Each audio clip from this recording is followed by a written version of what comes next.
Qu'est-ce qui a fait que vous vous êtes converti? Donc vous êtes belge de souche et vous êtes devenu musulmane. Aujourd'hui, on vous voit. Qu'est-ce qui a fait que vous êtes converti? En fait, j'ai grandi dans un petit village en fait où il n'y a aucun musulman, même pas des Africains. Je veux dire, c'est vraiment des Belges. Les seuls immigrés qu'il y a, ce sont des Italiens. Et donc un jour, enfin moi je veux dire, j'avais jamais entendu parler d'islam avant. Et un jour, je veux dire, je suis allée à la bibliothèque et j'ai rencontré une femme qui était musulmane voilée. Et elle prenait un livre dans ses mains et je l'ai vue qui embrassait un Coran. Et ça m'a choquée. Je me suis dit, pourquoi elle embrasse un livre? Celle-là, elle n'est pas normale ou je sais pas. Et en fait, ma curiosité a été plus forte. Je suis allée trouver la jeune fille et je lui ai dit, voilà, excuse-moi de te déranger, mais j'aimerais bien savoir pourquoi tu as embrassé un livre. Je veux dire, c'est que des pages et tout. Elle m'a expliqué qu'en fait, le livre qu'elle a embrassé, c'était le Saint-Coran. Et elle a commencé à me parler un peu de l'islam comme ça. Et je sais pas, en fait, j'ai ressenti quelque chose de très fort. J'aurais voulu, en fait, qu'elle s'arrête jamais de parler. Elle m'a expliqué l'histoire comme de quoi Jésus faisait partie aussi de la religion islamique, tout comme Moïse, tout comme Adam et Ève. J'ai remarqué les points communs avec le christianisme. Et alors, je me suis sentie attirée. J'ai trouvé des réponses, en fait. Des failles que j'avais trouvées au christianisme. Vous étiez chrétienne pratiquante auparavant? Non, pas pratiquante, non. On allait à l'église. Baptisée, mais sans plus. Petite communion, mais à l'église pour les baptêmes, sans plus, quoi. Vraiment très, très limité. Mais je cherchais au fond de moi mon identité, en fait. J'ai cherché, avec plusieurs personnes de mœurs différentes. Donc, ma meilleure amie était genre un peu punk, comme ça. Je me suis cherchée même de ce côté-là et tout. Je ne me suis pas trouvée totalement. Donc je suivais un rythme sans me trouver réellement. Et quand j'ai découvert l'islam, en fait, j'ai découvert que j'avais pas besoin de me chercher. J'étais déjà moi-même, en fait. Et j'ai voulu en savoir plus. Elle m'a parlé pendant quelques heures. Et j'ai pas pu attendre. Je me suis convertie tout de suite.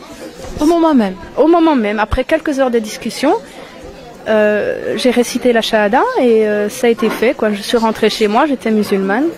Et vous n'aviez pas déjà des appréhensions de l'islam par rapport à ce qui se disait dans les médias ou ce que vous entendiez déjà? Avant les éléments du 11 septembre, j'avais 16 ans quand je me suis convertie. On n'en parlait absolument pas comme on en parle aujourd'hui.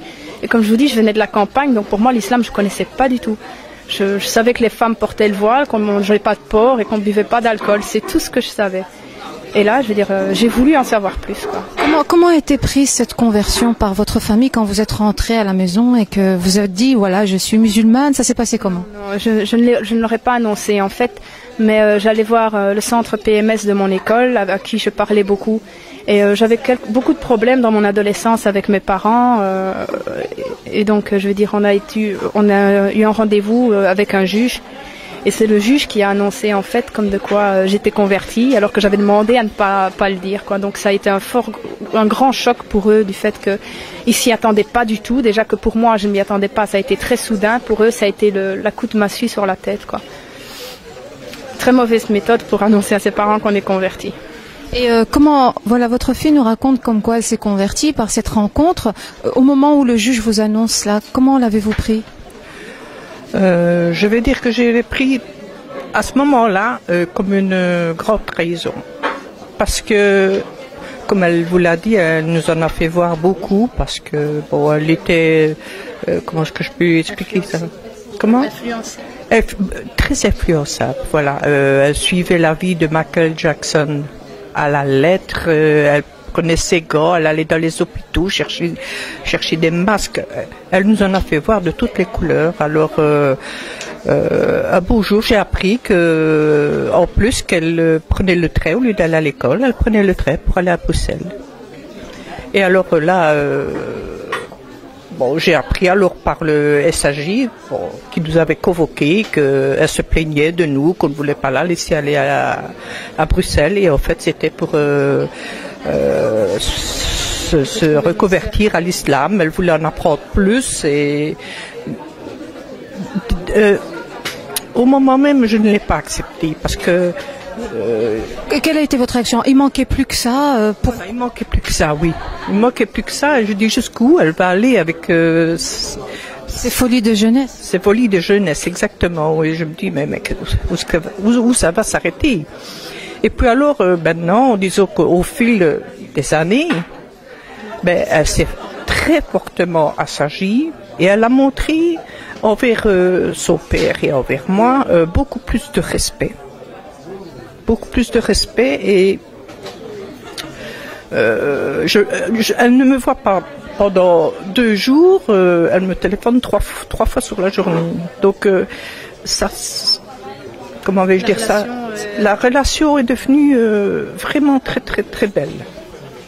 Au début, il y a eu des confrontations. Elle essayait de vous imposer son mode de vie. Oui, elle essayait de venir chez nous avec le voile, par exemple. Et ça, nous vivions on vit dans un petit village où, vous savez, c'est les grottes loques. Donc vous avez subi aussi des pressions de la part du voisinage. Voilà, exactement, oui. Parce que surtout le voisinage. Moi, à la limite, et mon mari, on l'acceptait. Mais au début, je ne voulais pas la voir avec le voile.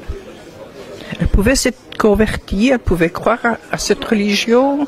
Je ne m'y opposais pas, parce que de toute façon, elle faisait ce qu'elle voulait. Quand elle avait une idée dans la tête, elle n'avait pas autre part. Mais je ne voulais pas la voir avec le voile. Et puis alors, je dis au fil des années, maintenant, je la vois, je vois que ça ne me fait plus rien. Comment voyez-vous auparavant, avant que votre fille arrive avec cette identité musulmane qu'elle a adoptée, comment connaissiez-vous l'islam? Que connaissiez-vous de cette religion? En fait, je ne comprenais pas grand-chose. Tout ce que j'ai appris, c'est elle qui me l'a appris. Et les médias aussi, la télévision, les éléments du 11 septembre qui sont arrivés quelques mois après ma conversion, ça n'a pas facilité les choses.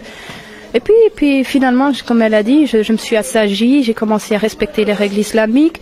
Bon, j'ai pris beaucoup sur moi et tout. Et puis elle a vu mon changement, mon amélioration dans mon comportement. Elle a vu que je tenais à la voie que j'avais choisie, que c'était la voie dans laquelle je me sentais bien. Et puis maintenant, quand je vais chez eux, elle prépare à manger halal.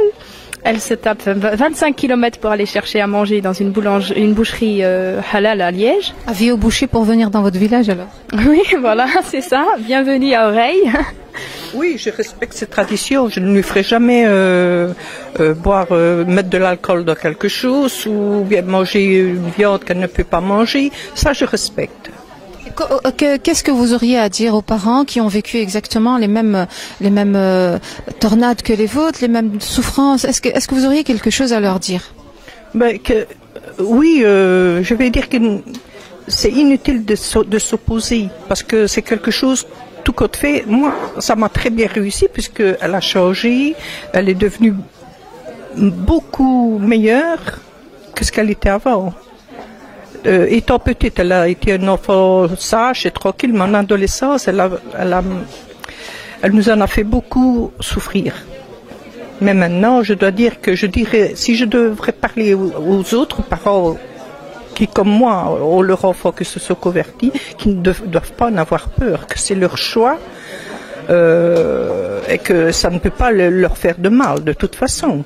Fermer la porte, ce serait une solution?